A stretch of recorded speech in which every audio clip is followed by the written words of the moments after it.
Hello दोस्तों, welcome back to my YouTube channel. तो इस नेट जेएस की सीरीज में हमारा ये तीसरा वीडियो है। तो फ्रेंड, आपको अगर नहीं पता, अगर आप मेरी वीडियो फर्स्ट टाइम देख रहे हो तो आपको मैं बता दूं कि हम लोग ये तीसरी वीडियो है। इससे पहले हम लोगों ने प्रोजेक्ट को सेटअप भी कर लिया है और एक में हमने सीएसएस भी लोड किया है। तो आज का अगर आप देखोगे, हमारा चैप्टर थर्ड जो है वो है हमारा, यहाँ पे हम लोग इस वाले को फॉलो कर रहे हैं। तो हमारा थर्ड चैप्टर है ऑप्टिमाइजिंग फ़ॉन्ट एंड इमेजेस। तो हम आज इसके बारे में पढ़ेंगे और इसके बारे में समझेंगे।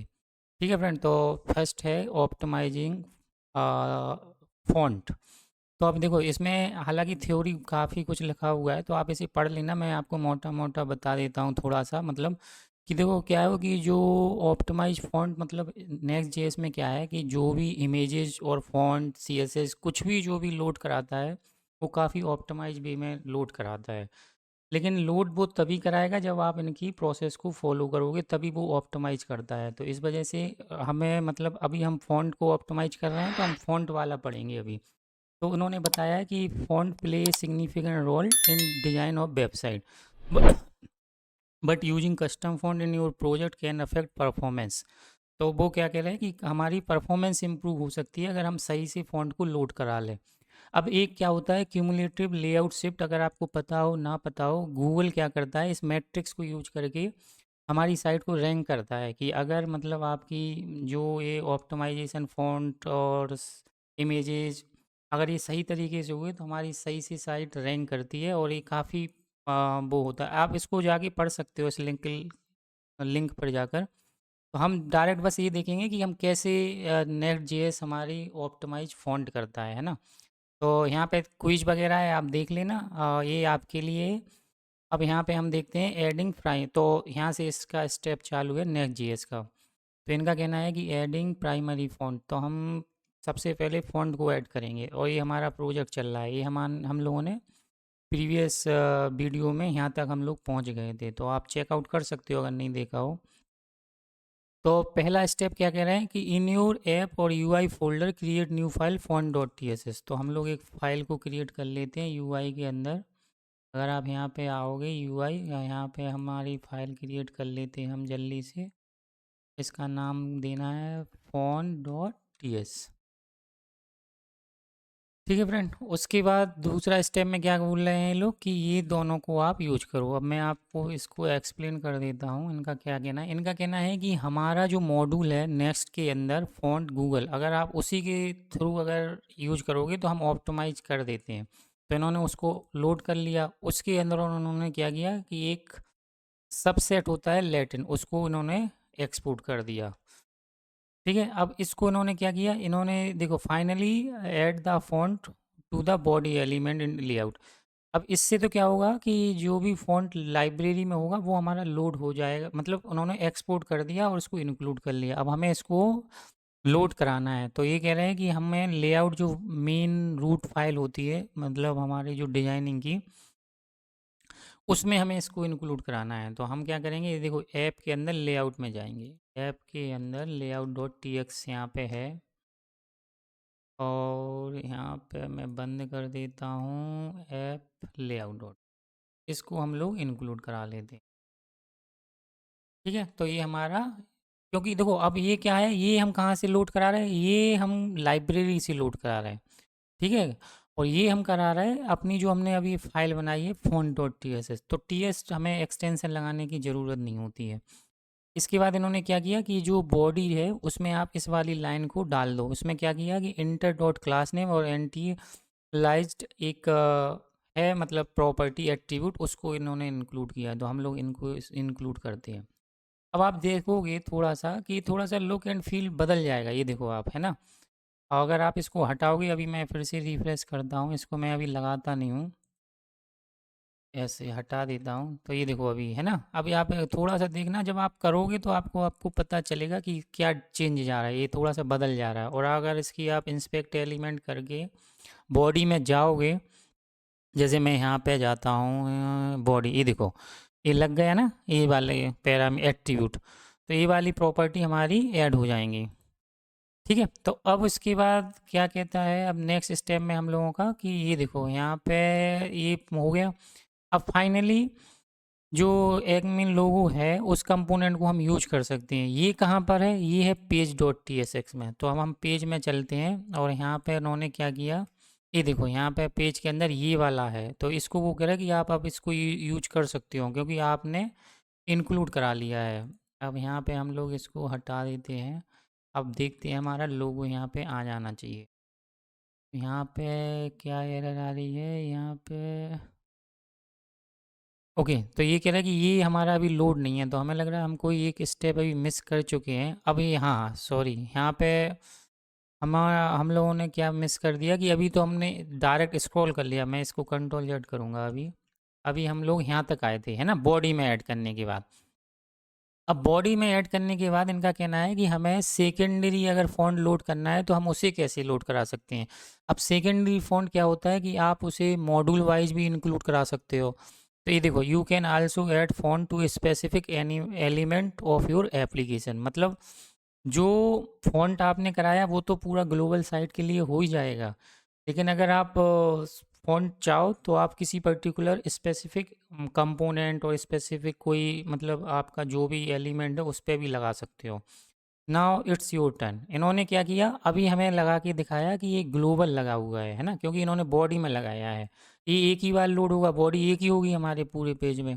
अब ये कह रहे हैं कि आप दूसरा तरीका ये हो सकता है कि आप एलिमेंट वाइज लगा सकते हो। तो उसके लिए लगाने के लिए वो कह रहा है कि अब नाउ इट्स योर टर्न, अब हम लोगों को लगाना है। उसके लिए इन्होंने थोड़ा सा कोड दे रखा है कि आप कैसे लगा सकते हो। ठीक है, तो अब सेकेंडरी फ़ॉन्ट लगाने के लिए देखो यहाँ पे अभी इन्होंने इंटर लगाया था, अब यहाँ पे इन्होंने एक और फ़ॉन्ट को यूज किया है, ये है लूस्टियाना, लूसीटाना।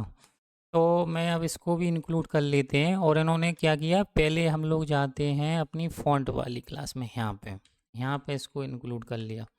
उसके बाद अब ये कह रहा है कि उसके आप पैरामीटर हाइट विड्थ भी डिफाइन कर सकते हो और उसको भी एक्सपोर्ट कर सकते हो। अगर अब किसी को नहीं पता हो तो मैं बताऊं कि आप एक्सपोर्ट मतलब क्या है कि यहाँ पे फंक्शन वेरिएबल जेएस में होता क्या है कि आप कोई भी फंक्शन अगर आपको यूज करना है किसी भी फाइल से तो उसे एक्सपोर्ट करना पड़ता है। आगे चल के हम इसमें पढ़ेंगे। तो ये लोग क्या कर रहे हैं कि जो भी चीज़ यहाँ पे बना रहे हैं मतलब उसको एक्सपोर्ट करा देते हैं, जिससे क्या है कि ये नेक्स्ट कहीं पे भी हमें इसको इंक्लूड कराना हो तो हम इजीली यूज कर सकते हैं। अब देखो, अब हम जाएंगे page dot T S x में। अब हम पेज में जब जाएंगे तो यहाँ पे हम लोग ये वाली बात चीज़ मिस कर रहे थे कि यहाँ पे उन्होंने लूसीटाना को इंपोर्ट किया था, ये वाली चीज़, इसी वजह से वो एरर आ रही थी, है ना। तो हम पहले इसको इंक्लूड इंपोर्ट करा लेते हैं, ये वाली। उसके बाद इन्होंने बोला है कि अब आप क्या करो, अभी भी इन्होंने ये नहीं बोला, अभी इन्होंने ये बोला कि आप एक पीर एलिमेंट को भी डाल के देखो। तो आपका ये वाली जो आपको अगर फ़ॉन्ट अगर लगाना है तो ये वाली क्लास लगा के देखो। तो चलो, तो ये लगा के देख लेते हैं इससे क्या इफ़ेक्ट पड़ता है।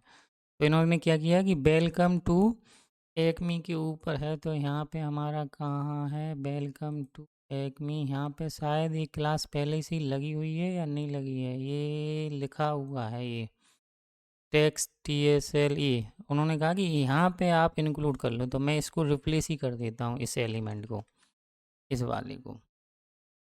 ठीक है, ये वाला एलिमेंट। अब आप देखोगे क्या कह रहा है यहाँ पे, Lutyens does not exist in the target module. Okay, यहाँ पे कह रहा है कि लिटाना इंपोर्ट नहीं हुआ है। ये तो हो जाना चाहिए था यहाँ पे page dot T x. Okay, यहाँ पे हमारी टाइपिंग ओके, टाइप मिस्टेक भी नहीं है। ओके, हो गया ये, कुछ हमें लग रहा है प्रॉब्लम थी, तो ये हो गया। ये देखो, अब इन्होंने क्या किया कि जो ये वेलकम वाला है ना इस पे भी लग गया है। अगर आप इंस्पेक्ट एलिमेंट कर को देख के देखोगे पी के अंदर तो आपको ये मिलेगा। ये देखो, ये लगा हुआ है ना लूसिताना, तो ये लग गया। अब इनका कहना ये है कि मतलब ये आपने जब ये लगा लिया है यहाँ पे तो आप आगे क्या कर सकते हो, इस वाले लोगो का इन्होंने एक उसमें भी फ़ॉन्ट यूज किया, तो वो कह रहा है उसको आप अनकमेंट भी कर सकते हो क्योंकि अब वो आपका वर्क करेगा। तो हम क्या करते हैं, उसको भी अनकमेंट कर देते हैं अपने यहाँ पे। ठीक है, ये वाली चीज़। अब जैसे ही आप यहाँ पे करोगे तो अभी आपको लोगो नहीं था, अब हमारा लोगो दिखेगा यहाँ पे। आप अगर रिफ्रेश करोगे, ये देखो आ गया ना ये लोगो।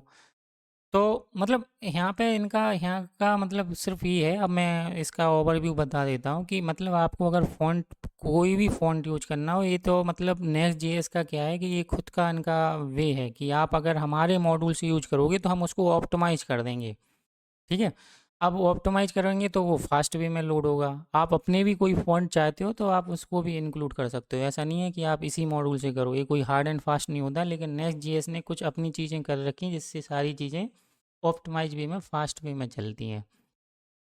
तो बस इन्होंने क्या किया कि बस यहाँ पे उसको इंक्लूड कराया था पेज लेआउट में, यहाँ पे फ़ॉन्ट में, और इनको यहाँ पे यूज कर लिया। अब नेक्स्ट टॉपिक है ऑप्टिमाइज इमेज। अभी हमने क्या किया था, दो चीज़ें हो रही हैं इस लेक्चर में कि ऑप्टिमाइज फ़ॉन्ट और ऑप्टिमाइज इमेजेस। तो हमारा पहला काम हो गया कि हमने ऑप्टिमाइज फ़ॉन्ट कर लिया। ऑप्टिमाइज फ़ॉन्ट नहीं किया हमने, सिर्फ इंक्लूड किया। ऑप्टिमाइज करने का काम नेक्स्ट जेएस का है, हमारा काम था सिर्फ यूज करने का। अब काम है नेक्स्ट जेएस का, तो वो ऑप्टिमाइज कर लेगा, है ना। अभी देखो ऑप्टिमाइज इमेज पढ़ते हैं तो यहाँ पे लिखा हुआ है next JS can serve static assets like image under the top level.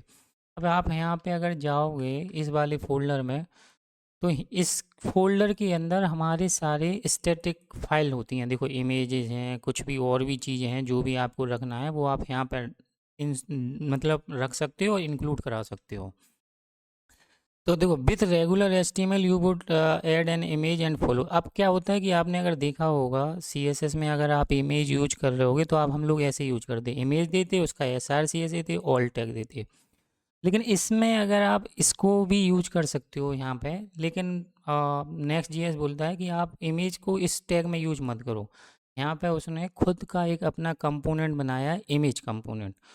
उसको यूज करोगे तो क्या होगा कि जो ऑप्टिमाइजेशन होता है, जो मतलब प्रॉब्लम होती है इस वाली इमेज में, वो आपकी वो खुद ही रिजॉल्व करेगा। अब इसमें प्रॉब्लम क्या क्या होती हैं ये देखो। Ensure image is responsive on different screen size.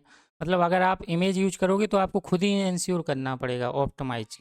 फिर लिखा है specific image size of for different devices, आपको स्पेसिफाई करना पड़ेगा। Prevent layout shift as the image load.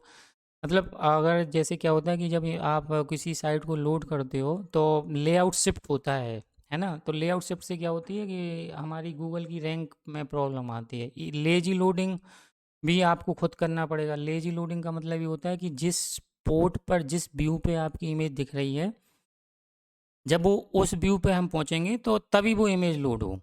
तो ये सारी जो प्रॉब्लम इस वाले में है इमेज में, उसको सबको रिजॉल्व करके ये वाला कंपोनेंट बना है। ये पावरफुल है। ये देखो ये बोल रहा है कि अगर आप इसकी जगह इसको यूज कर लोगे तो ये सब कवर करेगा। प्रिवेंटिंग लेआउट शिफ्ट, ये मतलब आपका लेआउट शिफ्ट में जो प्रॉब्लम हो रही थी उसको सही करेगा। रिसाइजिंग कर देगा, लेजी लोडिंग की प्रॉब्लम होगी उसे सही कर देगा, और वेबपी और ए वी आई एफ को भी यूज कर सकते हो। ठीक है। तो चलो अब एक इमेज का और हम लोग एग्जाम्पल लेते हैं। अब यहाँ पे इसको यूज करने के लिए आपको क्या करना पड़ेगा, इमेज टैग को यूज करना पड़ता है, ये वाला IMG। तो हम क्या करते हैं, हम भी उसको यूज कर लेते हैं, और इन्होंने पेज वाले में यूज किया है तो यहाँ पे हम डालते हैं और यहाँ पे हम पेस्ट कर लेते हैं। तो जैसे ही इमेज को नेक्स्ट के जो मॉड्यूल से हमने इंपोर्ट किया है तो हमारा ये आ जाएगा। अब इसमें इन्होंने बोला है कि आप कैसे यूज करोगे, ये देखो ये लिखी हुई है एक इमेज का, इन्होंने खुद ही कोड, मतलब बहुत बेहतरीन डॉक्यूमेंट दिया हुआ है, ये सब बताते हैं। इसको हमें कहाँ डालना है, ये बोल रहे हैं कि ऐड इमेज हेयर हो, कहीं पे लिखा हुआ कमेंट आप वहाँ जाके डालो। तो आप यहाँ पे अगर जब आओगे तो ये लिखा हुआ है, यहाँ पे हम लोग इसको डालेंगे। अब इसमें क्या दिया हुआ है, इन्होंने ये पाथ दिया है SRC। वो इमेज आप अगर देखोगे तो यहीं पर डली हुई है पब्लिक के अंदर, ये वाली डली हुई है, हीरो डैश डेस्कटॉप। देखो डली हुई है ना, हीरो डेस्कटॉप। इन्होंने विथ सेट कर दी, उसकी हाइट सेट कर दी, और क्लास नेम में क्या बोला है कि AMD, मतलब जो मीडियम लेवल के डिवाइसेस होंगे उस पे ये ब्लॉक होगी और मोबाइल डिवाइसेस पे ये हाइड हो जाएगी। और उन्होंने ऑल टैग भी दे दिया, और थोड़ा सा और भी डॉक्यूमेंट है तो आप इसे पढ़ सकते हो। तो अभी अगर मैं रिफ़्रेश करूँगा अपने ऐप को, ये रिफ़्रेश हो ही चुकी, तो ये आ गई हमारी इमेज। लेकिन आप इसको इंस्पेक्ट करके अगर आपको इसको मोबाइल व्यू में लेके जाओगे तो आप देखना वो इमेज आपकी हट जाएगी, क्योंकि आपके वो इमेज में क्या लगी हुई है, क्लास हमारी ये लगी हुई है हिडन। एमडी ब्लॉक मतलब जो ये मतलब एमडी ब्लॉक पे ये हाइड हो जाती है। मतलब मेरा मतलब ये है कि ये जो मीडियम ब्लॉक होता है उसके नीचे जो भी होगा उस पे हिडन है, और उससे जो बड़े आपकी रिस्पॉन्सिव हैं मतलब लार्ज स्क्रीन उसके लिए ये विजिबल है ना। हिडन मतलब क्या होता है, छुप जाती है, किसके लिए, एमडी। और ब्लॉक मीन्स दिखना। बाय डिफ़ॉल्ट ये क्या है, हिडन है। और एएमडी ब्लॉक मीडियम, इसका मतलब यही है कि मतलब ये मीडियम डिवाइसेस जो होंगे उन पे दिखेगी और मोबाइल पे ही हिडन होगी। आपको ये थोड़ा सा क्लासेस के बारे में पढ़ना पड़ेगा। ये हिडन एएमडी ब्लॉक का मतलब यही होता है कि मीडियम टाइप के जो डिवाइसेस हैं और या उससे ऊपर हैं उन पे ये इमेज ब्लॉक होगी, मतलब डिस्प्ले होगी, अदरवाइज ये हिडन होगी। अभी देखो ये दूसरा भी इन्होंने मोबाइल के लिए भी डाल रखी है नीचे, ये देखो यहाँ पे अगर आप देख जाओगे तो आप मोबाइल के लिए भी देखो इन्होंने फिर से डाल रखी है। उसमें बस केवल उन्होंने क्या किया कि लार्ज डिवाइस के लिए हाइड कर दिया, ये देखो ब्लॉक कर रखा है। एएमडी के लिए इन्होंने क्या किया, इसे हिडन कर दिया। मतलब जो मीडियम लेवल डिवाइसेस से ऊपर जो है, मतलब टैबलेट और मोबाइल जो लैपटॉप स्क्रीन और लैपटॉप से बड़ी, उस पर इसको हिडन कर रखा है, बाकी इसे ब्लॉक मतलब मोबाइल पे ये ब्लॉक रहेगी। और इसकी विथ और हाइट देखो इन्होंने चेंज कर दी है ना, क्योंकि ये मोबाइल के अकॉर्डिंग है और ये हमारी मीडियम जो लेवल के होते हैं उनसे ऊपर वाले के लिए दी हुई है। अब आप देखोगे कि एक बार में एक ही इमेज दिखेगी, है ना। ये तो हो गई हमारी एमडी ब्लॉक। अब आप अगर इस पे इस जाओगे मोबाइल में तो ये मोबाइल वाली डिस्प्ले हो रही है ना। तो ये मतलब कि अगर आपको इमेज को भी अगर ऑप्टिमाइज़ कराना है तो बस आईएमजी की जगह आप इस इमेज कंपोनेंट को यूज करोगे, और इमेज कंपोनेंट में जो भी इसमें देते थे आप यहाँ पे, वो आप यहाँ पे भी दे सकते हो। ये देखो old, class name, height, width, जो भी प्रॉपर्टी उसकी थी वो इसमें भी आप सब यूज कर सकते हो। बस ये है इसको नेक्स्ट जेएस खुद ही ऑप्टिमाइज़ कर लेता है और आपकी वेबसाइट फास्ट चलती है ना। फिर उसके बाद देखो ये लिखा हुआ है कि मतलब ये मोबाइल प्रैक्टिस के लिए है। क्विज है आपका। अब जैसे इस क्विज को चलो देखते हैं, true false, image without dimension and web font are common cause to layout shift. तो ये ट्रू होना चाहिए, इमेज विदाउट डायमेंशन, है ना। और फिर उसके बाद ये इन्होंने और मतलब रिलेटेड डॉक्यूमेंट पढ़ाए हैं और ये हमारा चैप्टर कंप्लीट हो गया है फ्रेंड। तो आप देख लेना, इसको पढ़ना। अगर इसमें कुछ भी डाउट आपको लगे तो आप कमेंट बॉक्स में पूछ सकते हो, मैं उसका कोशिश करूँगा रिप्लाई करने का। ठीक है फ्रेंड, अगर वीडियो अच्छी लगी हो तो लाइक करें, सब्सक्राइब करें, शेयर करें। Thank you.